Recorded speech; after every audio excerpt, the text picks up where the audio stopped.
참 좋으신 우리 주님의 평강이 여러분 모두와 함께 하시기를 빕니다. 2023년 11월 24일 금요일 우리가 함께 나눌 말씀은 욥기 19장 1절에서 29절까지의 말씀입니다. 욥이 대답하여 이르되 너희가 내 마음을 괴롭히며 말로 나를 짓부수기를 어느 때까지 하겠느냐. 너희가 10번이나 나를 학대하고도 부끄러워 아니하는구나. 비록 내게 허물이 있다 할지라도 그 허물이 내게만 있느냐.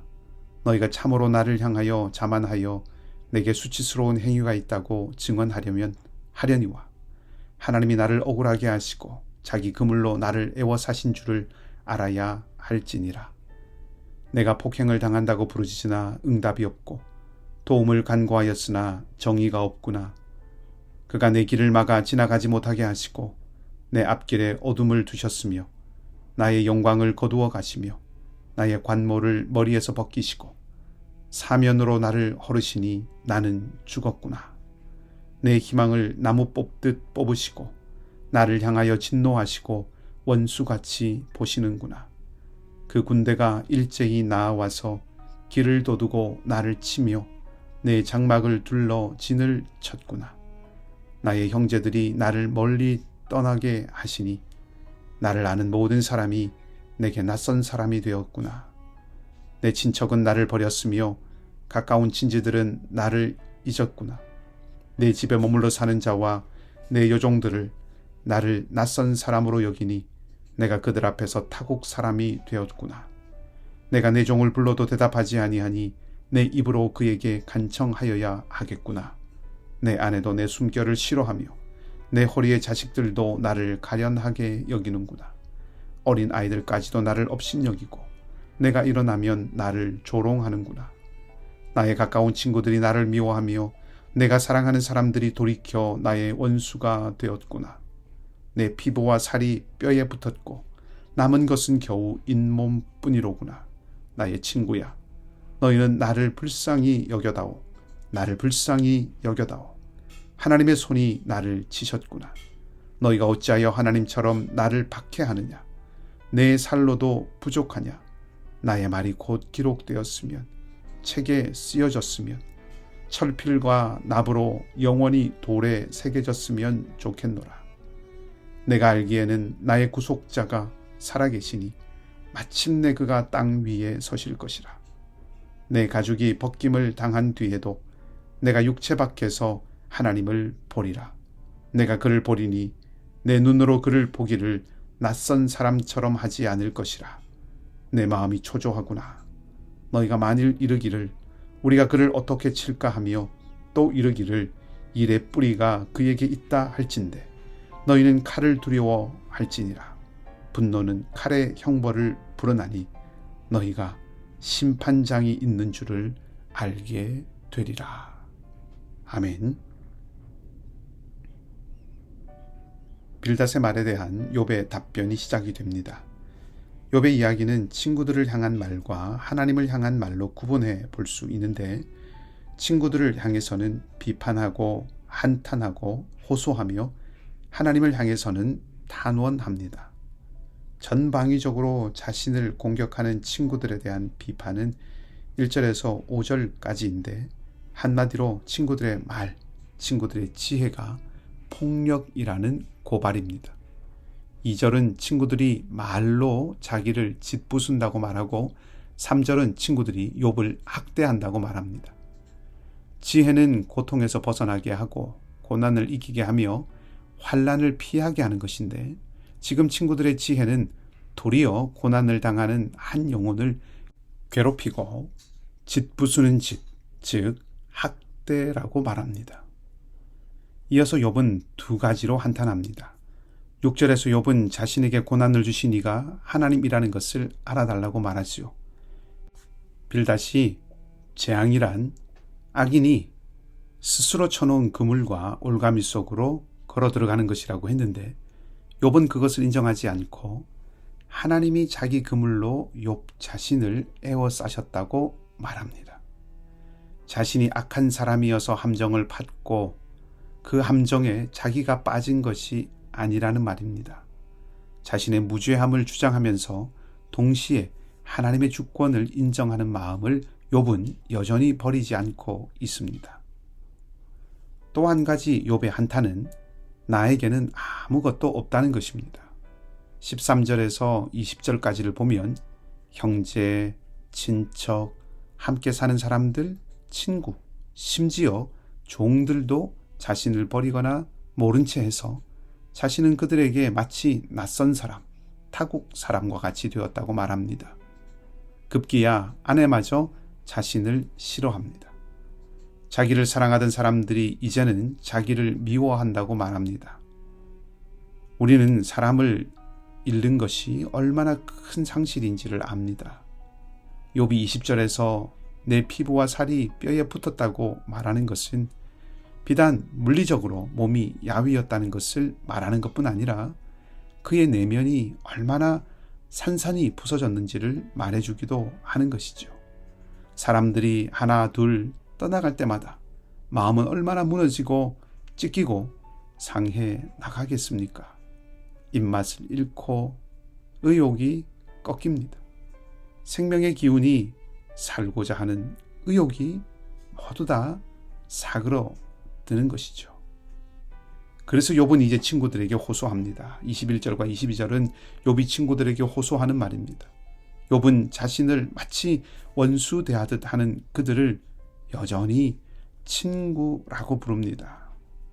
욥의 관대하고 강한 인내심이 드러나는 표현이라고 생각해 볼 수도 있지만 상실을 경험한 절망하는 욥이 위로자를 찾고 붙들려고 하는 그 간절함, 단절되기 싫어하고 끊어질까 두려워하는 욥의 실존적인 고백이 아닐까 하는 생각도 해보게 됩니다.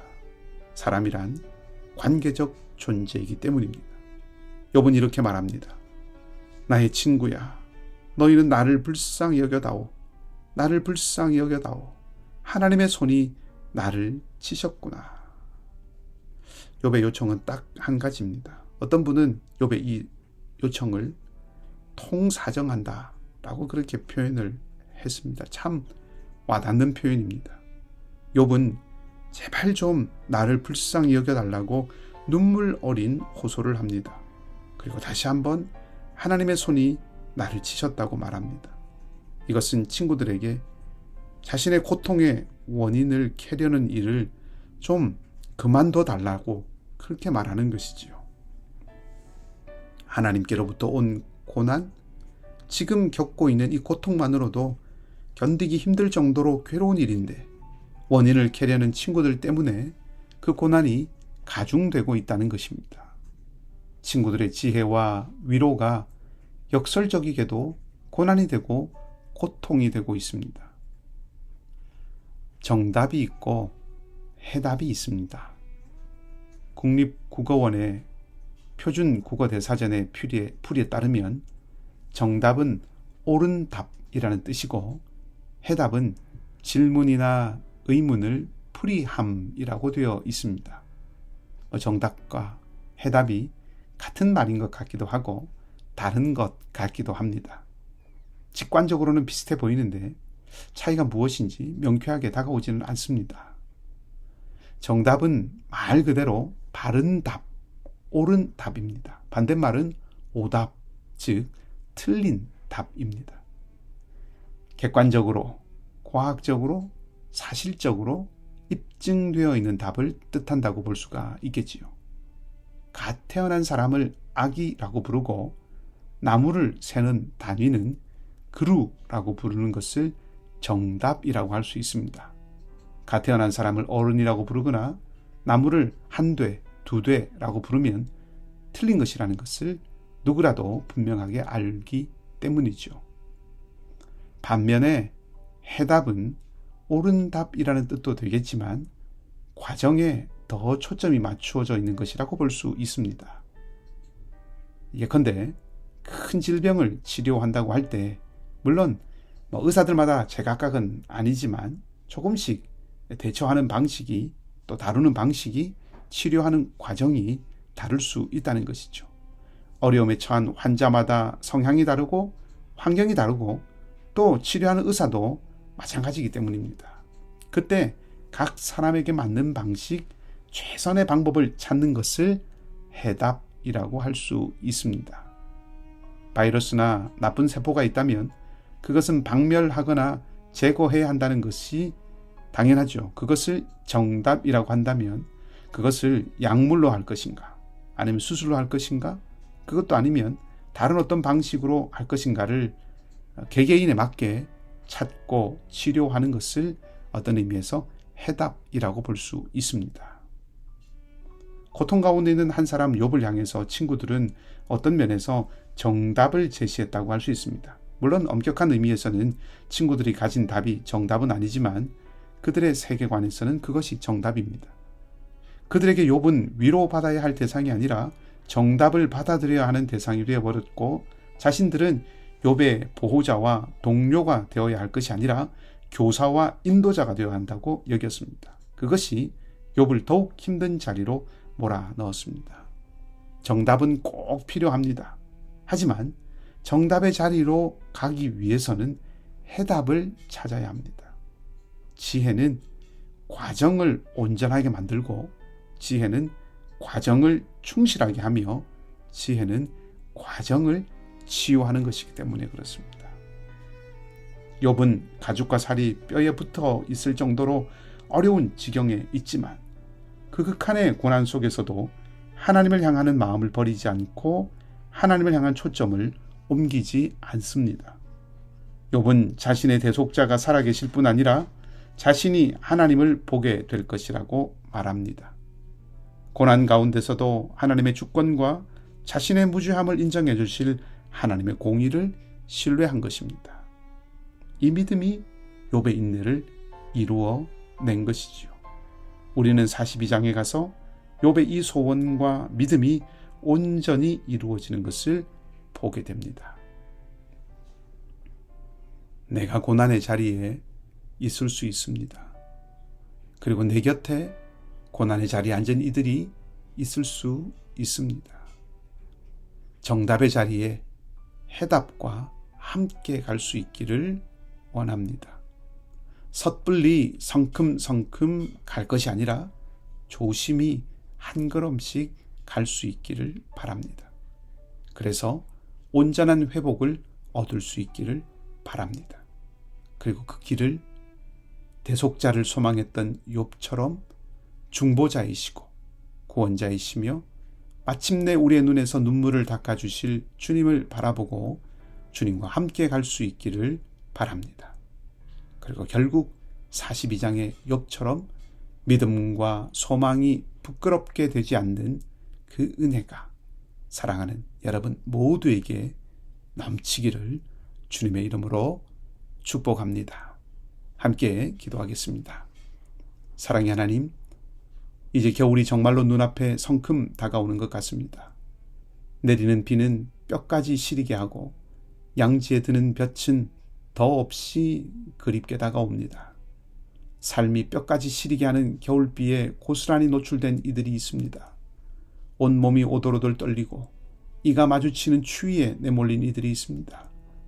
경제적으로, 관계적으로, 신앙적으로, 환경적으로 그렇게 내몰린 이들이 있습니다. 주님이 위로해 주시고 동행하여 주시기를 원합니다. 이기고 한 걸음씩 나갈 수 있도록 양지에 드는 볕처럼 비춰주시고 견뎌내고 이겨내고 극복하며 나갈 수 있도록 은총 위에 은총을 더하여 주시옵소서. 우리가 정답을 외면하지 않게 하시되 너무 빨리 그곳으로 우리의 마음과 이웃들을 재촉하지도 않게 하여 주시옵소서. 그 지혜를 얻게 하여 주시옵소서. 그리고 우리의 영원한 중보자이시고 대속자이신 주님을 구하며 함께 하실 주님을 소망하고 신뢰하며 살아가게 하여 주시옵소서.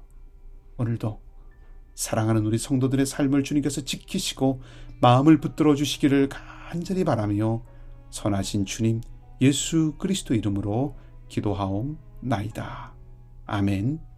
모든 것을 아시고 도우시는 주님이 여러분과 함께 하심을 신뢰하며 믿음으로 한 걸음씩 나아가는 복된 하루가 되시기를 축복합니다.